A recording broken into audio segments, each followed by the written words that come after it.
முதல் அத்தியாயத்தினுடைய முதல் ஸ்லோகத்தை பார்க்கின்றோம். திருத்ராஷ்டிர உவாச்ச தர்மக்ஷேத்ரே குருக்ஷேத்ரே சமவேதா யுத்சவ மாமகா பாண்டவாச்சைவ கிம குர்வத சஞ்சய. இந்த மொழிபெயர்ப்பும் பொருளுரையும் தெய்வத்திராச பக்திவேதாந்த சுவாமி பிரபுபாதரால் அருளப்பட்டது. திருத்ராஷ்டிரர் கூறினார், சஞ்சயனே, போர் புரியும் விருப்பத்துடன் தர்மக்ஷேத்திரமான குருக்ஷேத்திரத்தில் ஒன்று கூடிய என் மகன்களும் பாண்டுவின் மகன்களும் என்ன செய்தனர்? பொருளுரை. பரவலாக படிக்கப்படும் மத விஞ்ஞான நூலான பகவத்கீதை கீதை மகாத்மியத்தில் சுருக்கமாக கூறப்பட்டுள்ளது. சுய நோக்கங்களை அடிப்படையாக கொண்ட விளக்கங்களை தவிர்த்து கிருஷ்ண பக்தரின் உதவியோடு பகவத்கீதையை ஆராய்ந்து படித்து அறிய முயல வேண்டுமென்று அங்கு குறிப்பிடப்பட்டுள்ளது. பகவத்கீதையை தெளிவாக புரிந்து கொள்வதற்கான உதாரணம் கீதையிலேயே இருக்கின்றது. பகவானிடமிருந்து நேரடியாக கேட்டு உபதேசத்தை புரிந்து கொண்ட அர்ஜுனனின் வழியை நாம் பின்பற்ற வேண்டும். அந்த சீட பரம்பரையின் மூலம் பகவத்கீதையை புரிந்து கொள்ள ஒருவனுக்கு பாக்கியம் இருந்தால் அவன் வேத ஞானம் உள்ளிட்ட உலகின் அனைத்து சாஸ்திர கல்வியையும் மிஞ்சிவிடுகிறான். மற்ற சாஸ்திரங்களில் காணப்படும் எல்லாவற்றையும் கீதையில் காண முடியும். அது மட்டுமல்ல, வேறெங்கும் காண இயலாத விஷயங்களையும் காணலாம். இதுவே பகவத்கீதையின் சிறப்பு. புருஷோத்தமரான முழுமுதற் கடவுள் ஸ்ரீகிருஷ்ணனே நேரடியாக உபதேசித்ததால் இது குறைபாடுகளற்ற ஆன்மீக விஞ்ஞானமாகும். மகாபாரதத்தில் திருத்ராஷ்டருக்கும் சஞ்சயனுக்கும் இடையே விவாதிக்கப்பட்ட விஷயங்கள் இச்சிறப்பு வாய்ந்த தத்துவத்திற்கு அடிப்படையாக அமைகின்றன. இத்தத்துவம் வேத நாகரிகத்தின் நினைவிற்கெட்டாத காலத்திலிருந்தே புண்ணிய ஸ்தலமாக திகழக்கூடிய குருக்ஷேத்திரத்தில் நடைபெற்ற போரின் போது உருவானது. மனித சமுதாயத்தை வழிநடத்த பகவான் இப்பூவுலகில் அவதரித்திருந்த போது இஃது அவரால் உபதேசிக்கப்பட்டது. தர்மக்ஷேத்ரே, தர்மச் சடங்குகள் செய்யப்படும் இடம் என்னும் சொல் மிக முக்கியமானது.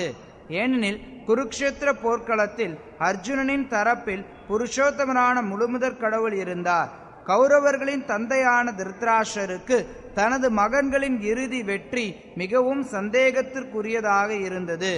அவரது சந்தேகத்தினாலேயே அவர்கள் என்ன செய்தனர் என்று தனது காரியதர்சியான சஞ்சயனிடம் வினவினார். போரில் ஈடுபடுவதற்கான தீர்மானத்துடன் குருக்ஷேத்திர களத்தில் அவரது மகன்களும் அவரது தம்பியான பாண்டுவின் மகன்களும் ஒன்று கூடி இருந்தனர் என்பது அவருக்கு நன்றாக தெரியும். இருப்பினும் அவரது கேள்வி முக்கியமானதாகும். இருதரப்பு சகோதரர்களுக்கு இடையே உடன்பாட்டை அவர் விரும்பவில்லை என்பதோடு போர்க்களத்தில் தனது மகன்களின் கதி என்னவாகும் என்பதை உறுதியாக அறிய விரும்பினார். ஏனெனில் மேலுலக வாசிகளுக்கும் கூட வந்தனைக்குரிய தலம் என்று வேதங்களில் கூறப்பட்டுள்ள குருக்ஷேத்திரத்தில் ஏற்பாடு செய்யப்பட்டிருந்ததால் போரின் விளைவில் புனித தலத்திற்கு இருக்கக்கூடிய செல்வாக்கை பற்றி மிகவும் பயந்தார் திருத்ராஷ்டிரர். இயற்கையிலேயே நற்குணம் நிரம்பிய அர்ஜுனன் மற்றும் பாண்டுவின் இதர மகன்களுக்கு இந்த இடம் மிகவும் சாதகமாக அமையும் என்று அவர் நன்றாகவே அறிந்திருந்தார். வியாசரின் சீடனான சஞ்சயன் வியாசரது கருணையால் திருத்ராஷ்டிரரின் அறையில் இருந்தபடியே குருக்ஷேத்திர போர்க்களத்தை காண முடிந்தது. எனவே குருக்ஷேத்திர போர்க்களத்தின் நிலைமையை அவனிடம் கேட்டார். பாண்டவர்களும் திருத்ராஷ்டிரரின் மகன்களும் ஒரே குடும்பத்தை சார்ந்தவர்கள். ஆயினும் திருத்ராஷ்டிரரின் உள்மனம் இங்கு வெளிப்படுத்தப்பட்டுள்ளது. வேண்டுமென்றே அவர் தன்னுடைய மகன்களை மட்டும் குருவம்சத்தினர் என்று பாராட்டி பாண்டவர்களை வம்சத்தின் மரபுரிமையிலிருந்து பிரித்து பேசுகிறார். இதன் மூலம் திருத்ராஷ்டிரருக்கு தன் சகோதரனின் மகன்களிடம் உள்ள உறவின் பிரத்யேக நிலையை ஒருவர் புரிந்து கொள்ளலாம். நெல் வயலில் தேவையற்ற களைகள் பிடுங்கி எறியப்படுவதைப் போல தர்மத்தின் தந்தையான ஸ்ரீகிருஷ்ணர் பங்கு கொண்ட குருச்சேத்திரம் என்னும் புனிதமான நிலத்தில் தேவையற்ற கலைகளான திருத்ராஷ்டிரன் மகன் துரியோதனனும் பிறரும் ஒழிக்கப்பட்டு முற்றிலும் தர்மத்திற்கு உட்பட்ட யுதிஷ்டரின் தலைமையில் பகவானால் நல்லாட்சி நிலைநாட்டப்படும் என்பது இந்த விஷயத்தின் ஆரம்பத்திலிருந்தே எதிர்பார்க்கப்படுகிறது. சரித்திர மற்றும் வேத முக்கியத்துவங்களை தவிர இதுவே தர்மக்ஷேத்திர குருச்சேத்ரே என்னும் சொற்களின் கருத்தாகும்.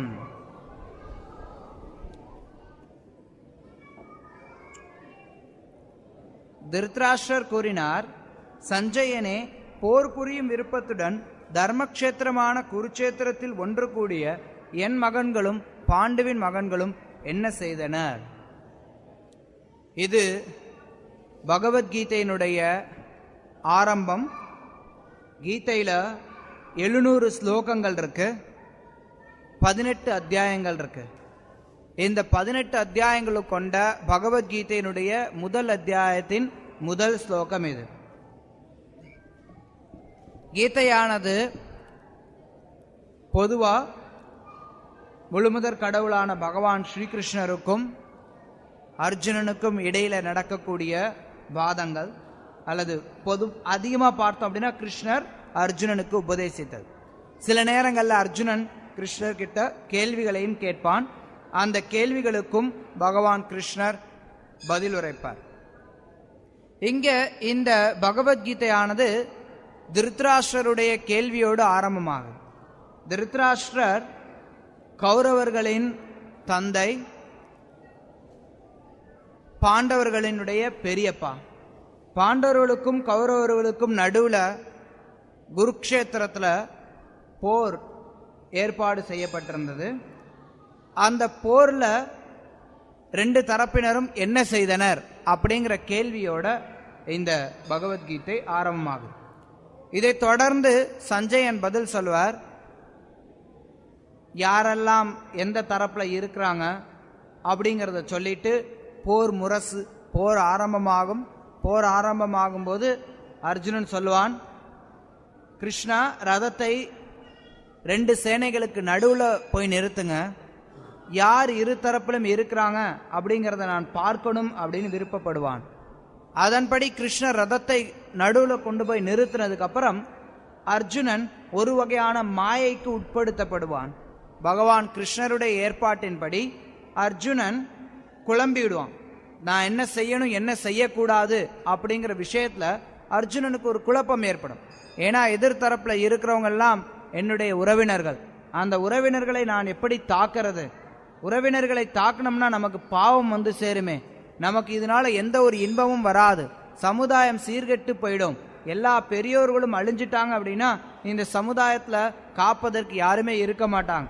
அதனால அதே சமயத்துல என்னுடைய கடமை, நான் போர் புரியணும். நான் என்ன செய்யறது? குழப்பத்துல இருக்கேன். கிருஷ்ணரே, எனக்கு தெளிவு கொடுங்கள் அப்படின்னு அர்ஜுனன் கிருஷ்ணர் கிட்ட சரணடைவான். 2வது அத்தியாயத்தினுடைய ஆரம்பத்தில் அர்ஜுனன் சரணடைவான். அதை தொடர்ந்து பகவான் கிருஷ்ணர் பேச ஆரம்பிப்பார். அர்ஜுனா, நீ ரொம்ப அறிவாளியை போல பேசுற, ஆனா வருத்தப்பட வேண்டாதவற்றுக்காக நீ வருத்தப்படுகிறாய். ஏன்னா இந்த உடலானது இன்றைக்கு இல்லைனாலும் என்றாவது ஒரு நாள் அழிய போகுது. அழிய போகக்கூடிய இந்த உடலுக்காக நீ வருத்தப்படுற. அதை விட்டுட்டு நீ ஆன்மாவை பார்க்கறதுக்கு கற்றுக்கொள் அப்படின்னு சொல்லி ஆத்மாவை பற்றி சொல்வார். ஆத்ம நிலையில நிலை பெறணும்னு சொல்லி அர்ஜுனனுக்கு அறிவுரை கொடுப்பார். அதுக்கப்புறம் அர்ஜுனன் பல்வேறு கேள்விகளை கேட்பான்.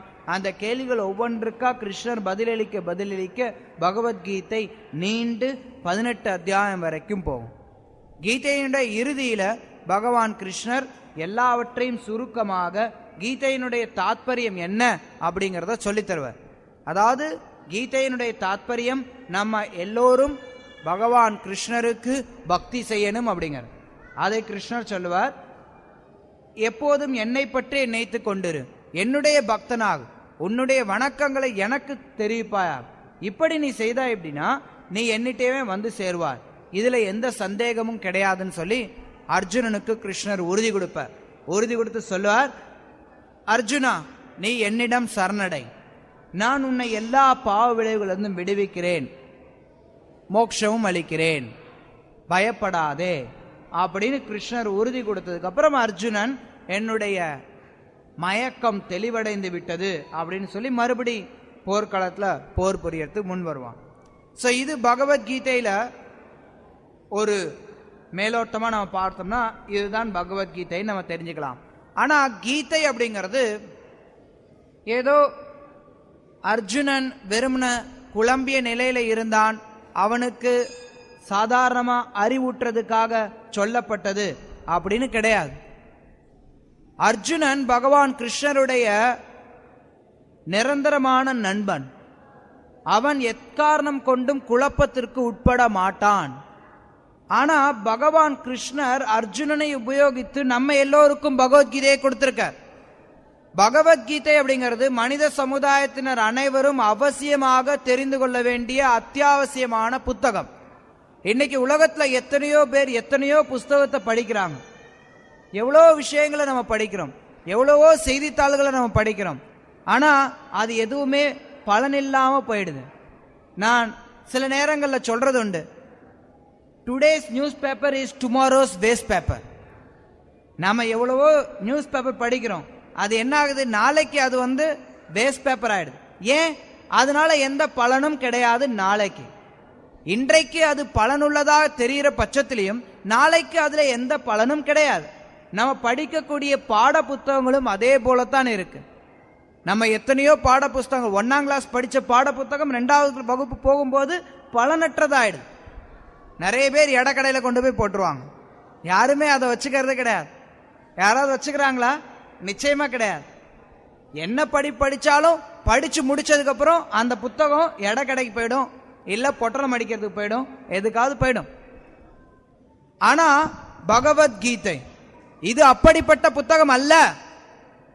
5000 வருடங்களுக்கு முன்பு பகவான் கிருஷ்ணரால அர்ஜுனனுக்கு சொல்லப்பட்டது. அன்றைக்கும் பகவத்கீதை மிகவும் முக்கியமான ஒரு புத்தகம். இன்றைக்கும் பகவத்கீதை முக்கியமானது, என்றைக்கும் அது முக்கியமாகவே இருக்கும். நம்ம இன்னைக்கு நினைக்கலாம், பகவத்கீதை ஆதி காலத்துல 5000 வருஷத்துக்கு முன்னாடி சொன்னது, அது இன்னைக்கு எப்படிங்க பொருந்தும்னு கேட்கலாம். கிருஷ்ணர் கீதையில முதல் பாடம் நமக்கு சொல்லித்தரார். என்ன சொல்லித்தரார்னா, எப்படி நம்மளுடைய உடலானது சின்ன குழந்தை பருவத்திலிருந்து இளமைக்கு மாறுது, இளமையிலிருந்து முதுமைக்கு மாறுது, அதே மாதிரி முதுமையிலிருந்து மரணத்தை சந்திக்கும் போது மற்றொரு உடலை எடுக்குங்கிற. இது என்னைக்குமே பொருந்தும். 5000 வருஷத்துக்கு முன்னாடி மக்கள் வயசானவங்களானாங்க, மக்கள் மரணத்தை சந்திச்சாங்க. அதே தாத்பரியம், அதே தத்துவம் இன்றைக்கும் இருக்கு. இன்றைக்கும் மக்கள் வயோதிகத்தை அடைகிறாங்க, மரணத்தை தழுவுறாங்க, மறுபடி பிறக்கவும் செய்யறாங்க. ஆனா நிறைய மக்களுக்கு தெரியறதில்ல. மக்களுக்கு மறுபிறவை பத்தி தெரியல அப்படிங்கறனால மறுபிறவி இல்லை அப்படின்னு அர்த்தம் கிடையாது. பகவான் கிருஷ்ணர் கீதையில அதை பத்தி ரொம்ப விஞ்ஞான பூர்வமா தெளிவா நமக்கு சொல்லித்தரார். அதனாலதான் பகவத்கீதை அவசியமான புத்தகம்னு சொல்லப்படுது. சில பேர் நினைக்கலாம், பகவத்கீதை வயசானவங்களுக்கு இல்ல குறிப்பிட்ட மக்களுக்கு, அப்படிலாம் கிடையாது. பகவத்கீதை எல்லோருக்குமானது. பகவத்கீதை மகாபாரதத்தினுடைய ஒரு பகுதி. மகாபாரதத்தை வேதவியாசர் சமுதாயத்தில் இருக்கக்கூடிய எல்லா மக்களும் புரிந்து கொள்றதுக்காக தொகுத்திருக்கார். இது ஏதோ பிராமணர்களுக்கானது, கோயில்ல இருக்கக்கூடிய சன்னியாசிகளுக்கானது அப்படிங்கிறது கிடையாது. எல்லோருக்கும் தேவை. அர்ஜுனன் ஒரு சன்னியாசி அல்ல. நல்லா கவனிங்க, அர்ஜுனன் ஒரு சன்னியாசி அல்ல. அர்ஜுனன் ஒரு சாதாரண கிரகஸ்தன். அர்ஜுனன் ஒரு பிராமணனும் அல்ல. அர்ஜுனன் ஒரு சத்திரியன். அர்ஜுனனுக்கு பகவத்கீதை உபதேசிக்கப்பட்டது. எவ்வளோ பேர் இருந்தாங்க. ஏன் அர்ஜுனனுக்கு கிருஷ்ணர் பகவத்கீதையை கொடுத்தார்? கிருஷ்ணரே சொல்றார் கீதையில, பின்னாடி வரக்கூடிய அத்தியாயத்துல சொல்லுவார், அர்ஜுனா நீ என்னுடைய நண்பன், நீ என்னுடைய பக்தன், அதனால நான் உனக்கு பகவத்கீதையை சொல்லி தரேங்கிற. அதனால பகவத்கீதை அப்படிங்கிறது பிராமணர்களுக்கோ சத்திரியர்களுக்கோ இல்ல பெருசா படிச்சவங்களுக்கு அப்படிதாங்கிறது கிடையாது. பகவத்கீதை யாருக்கான புத்தகம் அப்படின்னா பக்தர்களுக்கான புத்தகம். யாரெல்லாம் தங்களுடைய வாழ்க்கையை பக்குவப்படுத்தணும்னு நினைக்கிறாங்களோ அவங்களுக்கான புஸ்தகம். கீதையில கிருஷ்ணர் நமக்கு சொல்லித்தரார், இந்த வாழ்க்கையை நம்ம பக்குவப்படுத்தணும் அப்படின்னு. நம்ம எல்லாரும் வாழ்றோம், ஆனா வாழ்க்கையோட குறிக்கோள் யாருக்கும் என்னன்னு தெரியறதே இல்லை. எதற்காக வாழ்றோம், எதற்காக சம்பாதிக்கிறோம், எதற்காக நம்ம இந்த உலகத்துல எல்லா காரியத்தையும் செய்யறோம் அப்படின்னா அர்த்தமே இல்லை அப்படிங்கறத யோசிச்சு பார்க்கறவங்களுக்கு புரியும். மேலோட்டமா நம்ம பார்த்தோம் அப்படின்னா, நான் எதுக்கு படிக்கிறேன், வேலைக்கு போகணும். எதுக்கு வேலைக்கு போறேன்? பணம் சம்பாதிக்கணும். எதுக்கு பணம் சம்பாதிக்கணும்? வீடு கட்டணும். எதுக்கு வீடு கட்டணும்? வாழணும். எதுக்கு வாழணும்? தெரியாது. தெரியாது. எல்லாரும் செய்யறான், நானும் செய்யறேன், அவ்வளவுதான். என்னோட அப்பா அம்மா தாத்தா பாட்டி எல்லாரும் செஞ்சாங்க, நானும் செய்யறேன். எங்க அக்கம் பக்கத்துல இருக்கவங்க செய்யறாங்க, என் நண்பர்கள் செய்யறாங்க, நானும் செய்யறேன். ஏன் செய்யறோம்? யாரும் யோசிச்சு பார்க்கறது இல்ல. நிறைய நேரங்கள்ல நமக்கு பார்க்கலாம், நவீன காலத்துல யாராவது சின்ன பசங்களை கூப்பிட்டு கேட்டோம்னா, நீ என்ன பண்ணணும்னு நினைக்கிற, வாழ்க்கையில நீ என்ன வாங்கணும்னு நினைக்கிறன்னா ஒவ்வொருத்தனும் ஒன்று சொல்லுவான். நிறைய பேர் பார்த்தீங்கன்னா, இன்னைக்கு நான் கம்ப்யூட்டர் இன்ஜினியர் ஆகணுமா. சரி, அதுதான் வாழ்க்கையோட குறிக்கோள் அப்படின்னா, கம்ப்யூட்டர் இன்ஜினியர் ஆனதுக்கு அப்புறம் ஒரு 20 வயசு 21 வயசுல அவன் கம்ப்யூட்டர் இன்ஜினியர் ஆயிடுவான். அதுக்கப்புறம் எஞ்சி இருக்கக்கூடிய 50-60 வருஷம் அதுக்கு என்ன அர்த்தம்? அர்த்தமே இல்லையா? அப்ப எதுக்கு வாழணும்? வாழ்க்கையினுடைய குறிக்கோள் என்ன? மக்கள் யாரும் அறியறதில்லை. அதற்குத்தான் பகவத்கீதை கொடுக்கப்பட்டுள்ள. கீதையில நம்ம கிருஷ்ணர் சொல்ற, இந்த உலகம் துன்பமயமானது, இந்த உலகத்துல நல்லா வாழ்றது நம்மளுடைய குறிக்கோள் அல்ல.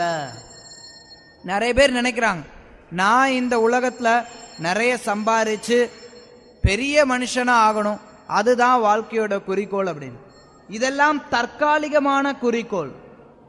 ஆனா கிருஷ்ணர் சொல்றார் கீதையில, இந்த குறிக்கோள் எல்லாம் உண்மையான குறிக்கோள் அல்ல.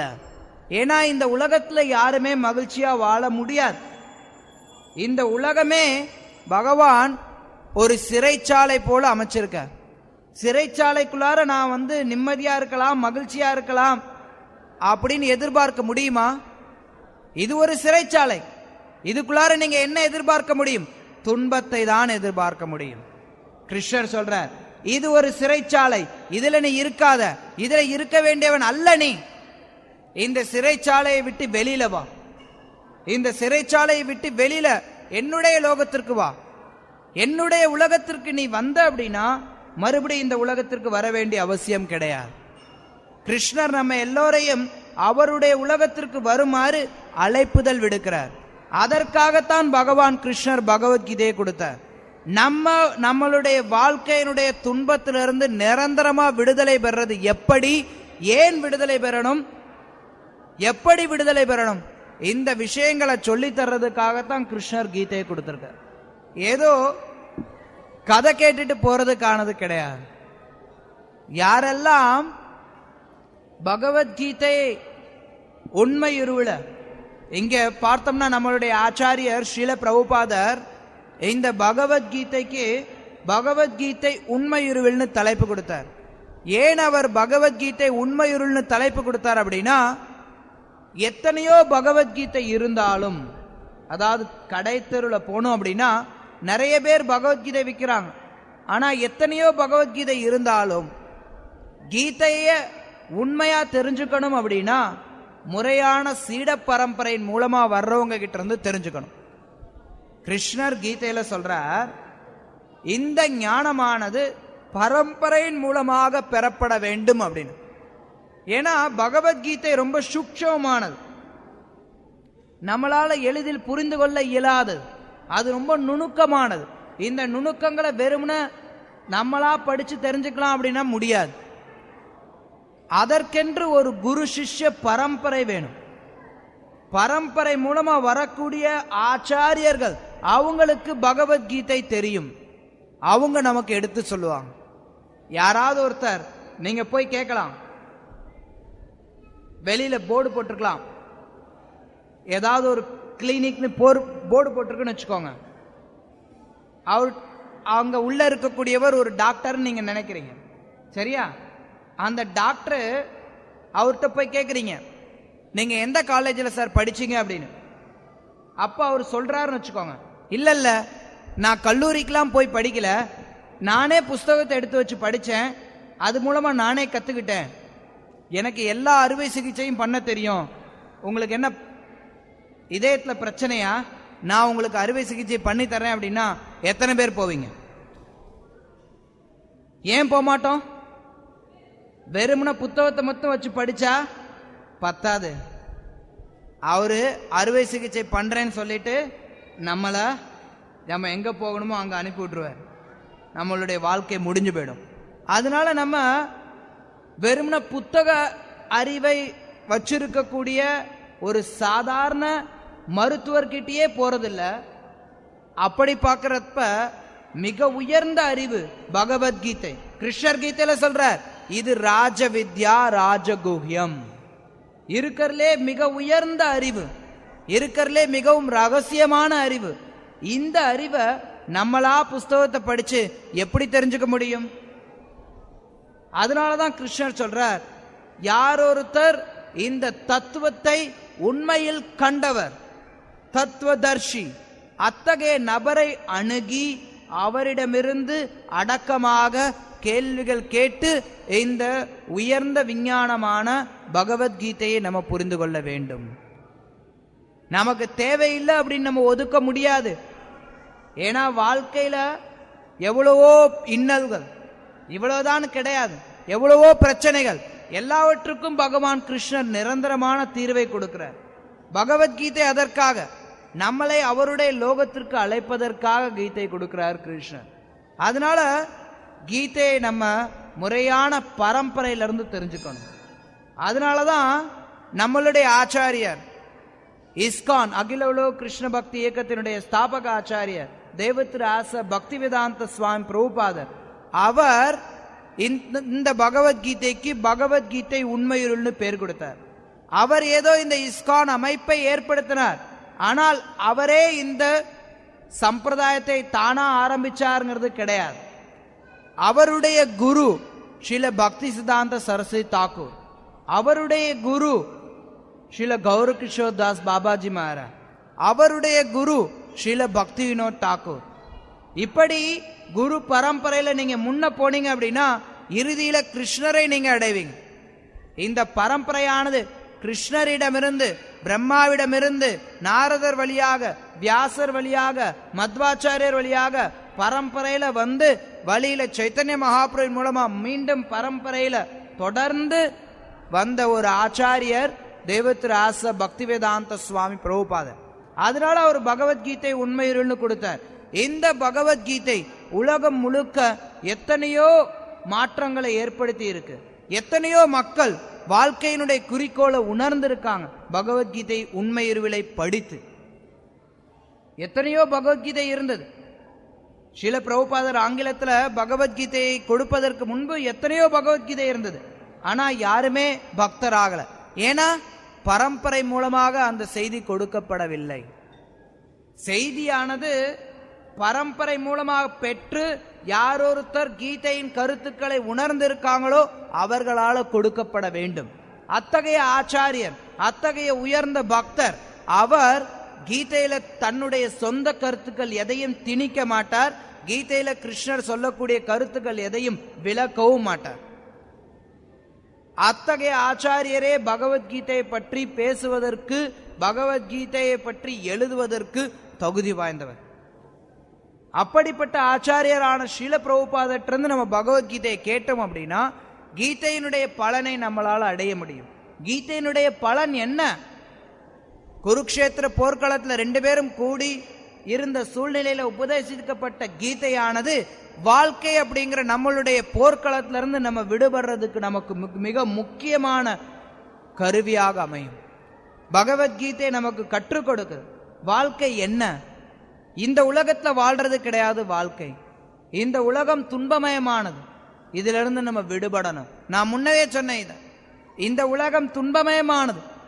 சில பேர் நினைப்பாங்க, சில பேர் கேள்வி கேட்பாங்க, கடவுள் இருக்காருல்ல, அப்புறம் ஏங்க எனக்கு துன்பம் வருதுன்னு. இது உண்மையா பகவத்கீதையை படிக்காதனால வரக்கூடிய கேள்வி. கடவுளே சொல்றாரு கீதையில இந்த உலகத்துல துன்பம் தான்பா வரும்னு. அப்புறம் ஏங்க கடவுள் இருக்கும்போது துன்பம் வருதுன்னு கேள்வி கேட்டா அதுல ஏதாவது அர்த்தம் உண்டோ?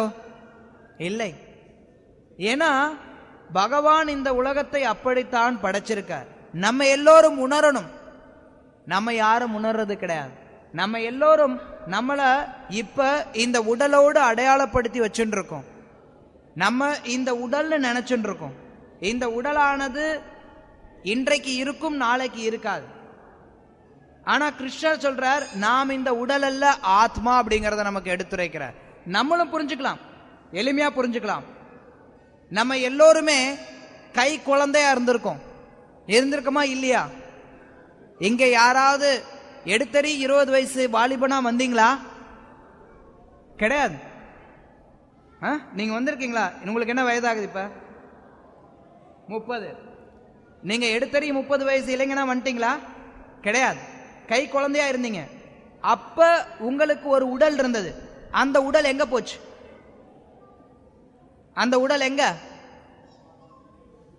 மாறிடுச்சு நீங்க சொல்லலாம், இல்ல மறைஞ்சிடுச்சுன்னு சொல்லலாம், எப்படி வேணாலும் சொல்லலாம். அந்த உடல் இப்ப இல்ல.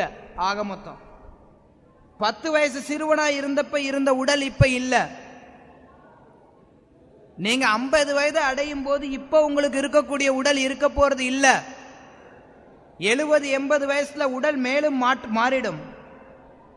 ஆனா நான் அப்படின்னு நம்ம ஒவ்வொருத்தரும் உணர்றமே, அந்த உணர்வு மட்டும் மாறாம அப்படியே இருக்கு. அந்த உணர்வு, அந்த தன்மை, நாம் யாருமே மரணத்துக்கு அப்புறம் இறக்க போறது கிடையாது. மரணம் அப்படிங்கிறது நமக்கு கிடையாது, இந்த உடலுக்கு தான். இந்த உடலுக்கு தான் மரணம். கிருஷ்ணர் அதைத்தான் நமக்கு சொல்லித்தர கீதையில முதல் பாடம். இந்த உடலுக்கு தான் மரணம். அர்ஜுனா, நீ ஒரு ஆத்மா. ஆத்மா என்றும் அழிவதில்லை. ஆத்மாவை நீரால் நனைக்க முடியாது, நெருப்பால் எரிக்க முடியாது, காற்றால் உலர்த்த முடியாது, ஆயுதத்தால் துண்டிக்க முடியாதுங்கிறார் பகவான் கிருஷ்ணர். ஆத்மாவை அழிக்க முடியாது. ஆத்மா மீண்டும் மீண்டும் பிறவி எடுக்கும், அழிய போறது அல்ல. இன்றைக்கு ஒரு உடல்ல இருக்கிறோம், நாளைக்கு வேற உடல்ல இருப்போம். மனிதனாவே பிறப்போம் அப்படிங்கிறதுக்கு எந்த உத்தரவாதமும் கிடையாது. நாம் மரண நேரத்துல எத்தகைய மனப்பான்மையோட இருக்கிறோமோ அதற்கு தகுந்த மாதிரி நம்மளுடைய உடல் வரும். மரண நேரத்துல நம்ம இனிப்பை பற்றி நினைச்சோம் அப்படின்னா எறும்பா போயிடுவோம். மரண நேரத்துல நம்ம மாமிசத்தை, உணவை பற்றி நினைத்தோம் அப்படின்னா அப்ப மாமிசம் சாப்பிடக்கூடிய ஒரு பிராணி ஆயிடுவோம். இப்படி மரண நேரத்துல நம்மளுடைய உணர்வு எப்படி இருக்கோ அதை பொறுத்தும், நம்ம இப்ப வாழும்போது எத்தகைய செயல்களில் ஈடுபடுறோமோ அதை பொறுத்தும் நமக்கு அடுத்த உடல் தீர்மானிக்கப்படும். நம்மளுடைய அடுத்த உடல் மனித பிறவியாகவும் இருக்கலாம், நாயாகவும் இருக்கலாம், பன்றியாகவும் இருக்கலாம், தேவர்களாகவும் இருக்கலாம், சின்ன பூச்சியாகவும் இருக்கலாம், மரமாகவும் இருக்கலாம், எப்படி வேண்டுமானாலும் இருக்கலாம். ஆனா அது எல்லாமே நம்ம இப்ப என்ன செய்யறோம் அப்படிங்கறத பொறுத்து இருக்கு. இந்த மனித பிறவி மிகவும் தற்காலிகமானது, ரொம்ப நாள் நீடிக்க போறதில்ல. இவர் சொல்ற, உங்களுக்கு 30 வயதுன்னு சொன்னீங்க, 30 வருடம் எப்படி போனது தெரியாது. அப்படி திரும்பி பார்த்தோம் அப்படின்னா கடகடன்னு ஓடிட்ட மாதிரி தான் தெரியுது. எதுவுமே காலம் நமக்காக காத்திருக்கிறது இல்லை, யாருக்காகவும் காத்திருக்காது. காலம் வரும்போது நம்ம எல்லாரும் போக வேண்டிய காலம் சீக்கிரம் வந்துடும். அதனால இந்த உடல் மடியறதுக்குள்ளார நம்மளுடைய வாழ்க்கையை பக்குவப்படுத்திக்கணும்னு பகவத்கீதை நமக்கு அறிவுறுத்துது. பக்குவப்படுத்திக்கணும் அப்படின்னா என்ன? நம்ம எல்லோரும் இப்ப களங்கமான சூழ்நிலையில இருக்கோம். நம்மளுடைய வாழ்க்கை களங்கப்பட்டு இருக்கு. கிருஷ்ணர் கீதையில சொல்றார், ஆத்மாவானது கவரப்பட்டிருக்கு. நம்மளுடைய உண்மையான நிலையானது கவரப்பட்டிருக்கு. நம்மளுடைய உண்மையான நிலை என்ன? ஜீவரோ சொரூபோய் கிருஷ்ணர் நித்யதாஸ். பகவான் கிருஷ்ணருக்கு சேவை பண்றதுதான் நம்மளுடைய உண்மையான நிலை. அந்த நிலையை நம்ம இன்னைக்கு மறந்துருக்கோம்.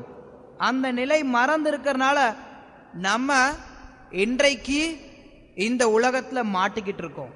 அதனால மறுபடி பிறக்கிறோம், இறக்கிறோம். எவ்வளவு புண்ணிய காரியம் செஞ்சாலும் சொர்க்கலோகத்துக்கு போகலாம், மறுபடி இங்க வரணும்.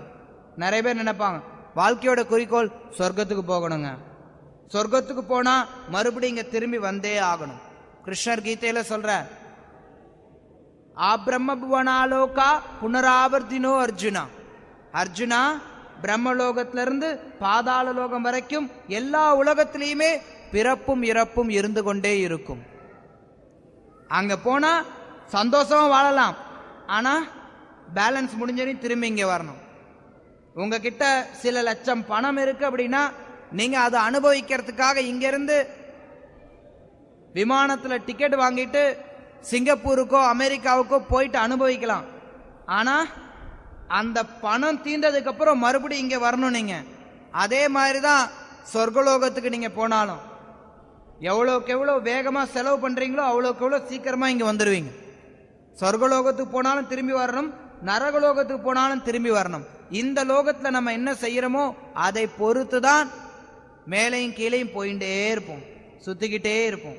இந்த சுழற்சிக்கு ஒரு முடிவு கட்டணும். இந்த சுழற்சி நிரந்தரமா இருக்கக்கூடாது. அதைத்தான் கிருஷ்ணர் நமக்கு அறிவுறுத்துறார். அந்த சுழற்சி ஏன் இருக்கு அப்படின்னா நம்ம கிருஷ்ணருக்கு சேவை செய்யறது இல்லை. மக்கள் எல்லாரும் என்ன நினைக்கிறாங்க, கடவுள் எனக்கு உதவி பண்ணணும்னு நினைக்கிறாங்க. கடவுள் நிச்சயமா உதவி பண்றார், ஆனா நம்மளும் கடவுளுக்கு சேவை பண்ணணும். அது நம்மளுடைய உண்மையான நிலை. அந்த நிலையை நம்ம மறந்தோம் அப்படின்னா நம்ம வாழ்க்கையில நிம்மதிங்கிறது இருக்க முடியாது. நம்மளுடைய உண்மையான நிலை அதுதான். இப்ப ஒரு மீன் இருக்குன்னு வச்சுக்கோங்க, அந்த மீனோட உண்மையான நிலை தண்ணியில இருக்கிறது. அதை விட்டுட்டு அந்த மீனை நம்ம நிலத்துல வச்சு அதுக்கு எவ்வளவுதான் வசதிகள் செஞ்சு கொடுத்தாலும் அந்த மீன் மகிழ்ச்சியா இருக்க முடியாது. அது மாதிரி ஆத்மாக்களான நம்ம எல்லோருடைய உண்மையான நிலை கிருஷ்ணருக்கு சேவை பண்ணணும். அதை விட்டுட்டு நம்ம என்ன காரியம் செஞ்சாலும், உலகத்திலேயே பேரழகியா நீங்க இருந்தாலும் சரி, இல்ல உலகத்திலே பெரிய கோடீஸ்வரன் ஆனாலும் சரி, பெரிய புத்திசாலியா பட்டம் பட்டமா பேருக்கு பின்னாடி 15-20 பட்டம் வாங்கினாலும் சரி, அது எதுவுமே உங்களுக்கு நிம்மதியை கொடுக்காது, மகிழ்ச்சியை கொடுக்காது. ஏன்னா அது எதுவுமே உங்களுடைய உண்மையான நிலை அல்ல. அதெல்லாம் வேண்டாம் அப்படின்னு சொல்லல, ஆனா அதுவே வாழ்க்கையின் குறிக்கோள் அல்ல. வாழ்க்கையில நம்ம புரிஞ்சுக்கணும், இது எல்லாவற்றுக்கும் மேல நிரந்தரமான உலகம் இருக்கு, அதுக்கு கிருஷ்ணர் கூப்பிடுறார். அந்த நிலையை நம்ம அடையணும். அதுதான் நம்மளுடைய உண்மையான நிலை. அந்த நிலையை மறந்து இப்ப துன்பப்படுறோம். அந்த நிலைக்கு நம்ம மறுபடி போகணுங்கிறது கீதையில கிருஷ்ணர் அறிவுறுத்தக்கூடியது. அந்த நிலைக்கு எப்படிங்க போறது? நிலைக்கு போறது கிருஷ்ணர் சொல்ற, மறுபடி நம்மளுடைய பக்தி தொண்டை தொடரணும். அதாவது ஒரு சின்ன குழந்தை இருக்குன்னு வச்சுக்கோங்க, அந்த குழந்தைக்கு நடக்கிறதுக்கான சக்தி அந்த குழந்தைக்குள்ளார இருக்கு. ஆனா ஆரம்பத்தில் அந்த குழந்தையால நடக்க முடியாது. அந்த குழந்தை ஒரு நடவண்டி வச்சுக்கிட்டு நடக்கும். அம்மா அப்பா கையை பிடிச்சி தூக்கி கொஞ்சம் கொஞ்சமா நடக்க வைப்பாங்க. அந்த குழந்தை நடக்கிறதுக்கு பயிற்சி எடுக்குது.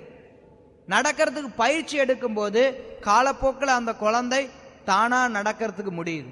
நடக்கிறதுக்கான சக்தி உள்ள இருக்கு, ஆனா அது பயிற்சியினால வெளிப்படுது. அதே மாதிரி பகவானுக்கு சேவை பண்றதுக்கான தன்மை நம்ம எல்லோருக்குள்ளாரும் இருக்கு. இருந்தாலும் அந்த தன்மையை நம்ம பயிற்சி செய்யணும்.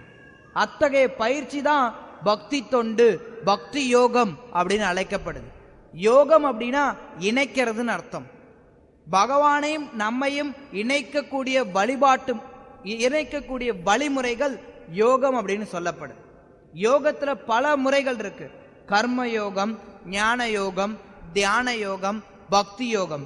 இது எல்லாவற்றையும் பற்றி கிருஷ்ணர் கீதையில விளக்குறார். ஆனா இந்த கர்ம யோகம், ஞான யோகம், தியான யோகம் இது எல்லாமே பக்தி யோகத்தை நோக்கிய படிக்கற்களே. பக்தி யோகமே உயர்ந்தது. கிருஷ்ணர் கீதையில சொல்ற, யோகினாம் அப்பி சர்வேஷாம் மத்கதேரந்தராத்மனா சதவான் பஜதே யோமா சமே யுக்த தமோமதக. எல்லா யோகிகளிலும் சிறந்தவன் பக்தனே. பக்தி யோகம் அப்படின்னா பகவானுக்கு அன்போட ஒரு பிரியத்தோட நம்ம அவருக்காக சில காரியங்களை செய்யறது.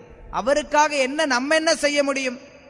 நானோ ஒரு அற்பமான ஒருத்தன், நம்ம என்ன பகவானுக்காக செய்ய முடியும் அப்படின்னா அவர் சொல்றார், நீ என்னை நம்பியிரு, என்னுடைய நாமத்தை சொல்லு, என்னை உன்னுடைய மனதில் நினைத்து கொண்டிரு, என்னுடைய புகழை பற்றி பேசு, என்னுடைய நாமத்தை சொல்.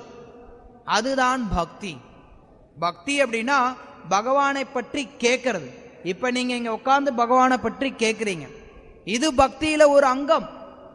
நான் இங்க உட்கார்ந்து பகவானை பற்றி பேசுறேன், இதுவும் பக்தி. நீங்க பகவானை பற்றி மனதால நினைக்கலாம், பகவானுடைய பாதத்துக்கு சேவை பண்ணலாம்.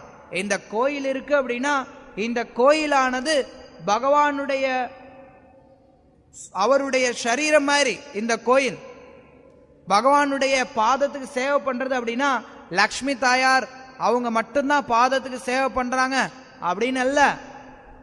இந்த கோயிலுக்கு வர்றோம், நம்மளுடைய இஸ்கான் கோயில்ல இருக்கக்கூடிய சிறப்பம்சம் அது. வேற எங்கேயும் நீங்க போனீங்கன்னா தர்சனம் சாமியை கும்பிட்டுட்டு போயிடலாம். இங்கே உங்களுக்கு பகவானை பற்றி எடுத்து சொல்றோம், அதை கேட்கறதுக்கான வாய்ப்பு உங்களுக்கு இருக்கு. இதை கேட்கும் போது நீங்க பகவானுக்கு ஏதாவது சேவை பண்ணணும்னு வருவீங்க.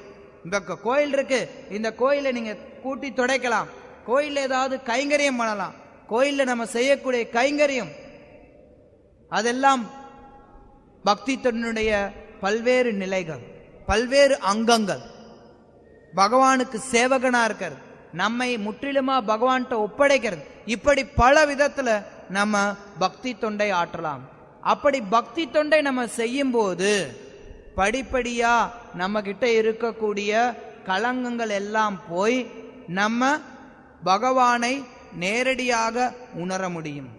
கிருஷ்ணர் கீதையில சொல்றார், பிரத்யக்ஷாவாகம் தர்மியம் சுசுகம் கர்த்தும் அவ்யயம். இந்த பக்தி தொண்டு அப்படிங்கிறது நேரடியா நீங்களே உணரலாம்.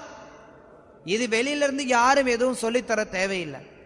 நீங்க பகவத்கீதையை படித்து இதுல கிருஷ்ணர் சொல்றது பிரகாரம் உங்களுடைய வாழ்க்கையை நடத்துனீங்க அப்படின்னா அப்ப அதனால வரக்கூடிய இன்பத்தை ஆனந்தத்தை நீங்களே உணரலாம். பசியோட இருக்கவனுக்கு சாப்பாடு கிடைச்சது அப்படின்னா சாப்பிட்டோம்னா நமக்கே வயிறு ரொம்பிடுச்சு நம்மளே உணர்வோம், யாரும் வெளியில இருந்து சொல்ல வேண்டிய அவசியம் கிடையாது. அதே மாதிரி பக்தி தொண்டு கிருஷ்ணர் சொல்றார் நம்மே நேராக உணர முடியும். அது மட்டும் இல்லாம இது ரொம்ப இன்பமானது. தியான யோகம்லாம் பார்த்தோம் அப்படின்னா காட்டுல போய் பல லட்சக்கணக்கான ஆயிரக்கணக்கான வருஷங்கள் மழை குளிர் வெயில் எல்லாவற்றையும் தாங்கிண்டு தவம் செய்யணும். எத்தனை பேரால முடியும்? உங்கள எத்தனை பேர் காட்டுக்கு போறதுக்கு தயாரா இருக்கீங்க? நிச்சயமா கிடையாது. யாராலையும் அவ்வளவு எளிமையா இந்த காலத்துல காட்டுக்கு போய் தவ வாழ்க்கையை மேற்கொள்றது, தியானத்தை பயிற்சி செய்யறதுங்கிறதெல்லாம் முடியாது. கிருஷ்ணா சொல்றார் பக்தி யோகமானது எளிமையானது, இதை எல்லாரும் பயிற்சி செய்யலாம், உயர்ந்த பலனையும் அடையலாம். பக்தி தொண்டை பயிற்சி செய்யறது கடினமே இல்லை, மற்ற வழிமுறைகள் கடினமானது. பக்தி தொண்டினுடைய ஆரம்பம் என்ன அப்படின்னா நாம பகவானுடைய நாமத்தை சொல்றோம். இங்க நீங்க வரும்போது கீர்த்தனம் போயிட்டு இருந்தது, எல்லாரும் பாடிட்டு இருந்தாங்க, ஹரே கிருஷ்ண கிருஷ்ண கிருஷ்ண ஹரே ஹரே, ஹரே ராம ராம ராம ஹரே ஹரே அப்படின்னு பாடிட்டு இருந்தாங்க. அந்த பாடலுடைய பொருள் என்ன? எதற்காக அவங்க பாடுறாங்க? பகவானுடைய நாமத்தை நம்ம சொல்றோம், கேட்கிறோம். அதன் மூலமா நம்மளுடைய இதயத்தில் இருக்கக்கூடிய களங்கங்கள் போகுது. பகவானோடு நமக்கு இருக்கக்கூடிய நித்தியமான உறவானது மீண்டும் நிலைநாட்டப்படும். நம்ம இன்னைக்கு பகவான் கிட்ட நமக்கு இருக்கக்கூடிய உறவை மறந்து இருக்கிறோம். அந்த மறந்த உறவை மீண்டும் நிலைநாட்டுறதுக்காக நம்ம பகவானுடைய நாமத்தை சொல்றோம். அது மூலமா படிப்படியா நம்மளுடைய களங்கங்கள் நம்மை விட்டு போகும். நமக்கும் பகவானுக்கும் இடையிலான அன்பு பரிமாற்றம் வலுப்பெறும். அப்படி படிப்படியா வலுப்பெற்று நம்ம இந்த உடலை விடும்போது பகவானுடைய லோகத்திற்கு மீண்டும் செல்ல முடியும். அதைத்தான் பகவத்கீதையில கிருஷ்ணர் நமக்கு வலியுறுத்துறார். அதனால பகவத்கீதையானது எல்லோருக்கும் அவசியமானது.